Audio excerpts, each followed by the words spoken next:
નમસ્કાર મિત્રો, હું મોહનભાઈ સિયાણી આપનું સ્વાગત કરું છું. ફરી પાછા એક નવા વિષય સાથે આપણે બધા જ મળ્યા છે. આજનો વિષય એવો છે કે રોજિંદા જીવનમાં આ વિષયને આપણે અવારનવાર બધા જ ટચ થતા રહેલા છે અને તેનું નામ છે આપણા જીવનમાં ક્રોધ આવે તો શું નુકસાન કરે અને ક્રોધને કંટ્રોલ કરવા માટે શું કરવું જોઈએ.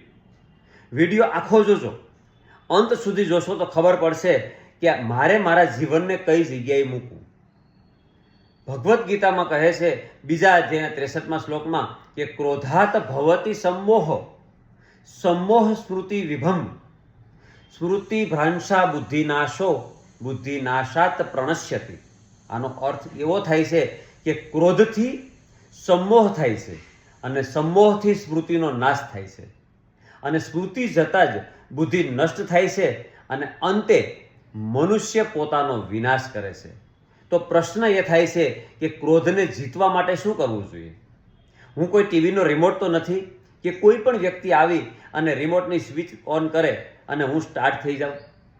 તો એની માટેના અમુક મુદ્દાઓ મારા જીવનમાં સ્પષ્ટ રીતે ઉતારવા પડશે. તો પહેલું કે પહેલાં શાંત અને પછી વાત કરવી. જવાબ આપતી વખતે 5 સેકન્ડનો મારે ગેપ રાખીને જવાબ આપવો જોઈએ. ત્રીજું કે ઊંચા અવાજે હું નહીં બોલું. અને ચોથું કે શબ્દ હંમેશાની માટે સમૃદ્ધ બોલીશ. શક્ય હોય તો બોલતા બોલતા વચ્ચે હું મારા જીવનમાં મારા ચહેરામાં સ્માઇલ આપીશ. યાદ રાખો કે જે વ્યક્તિ પોતાના ક્રોધને જીતી લેશે તે દુનિયાને જીત્યા કરતાં પણ મોટો વિજેતા છે.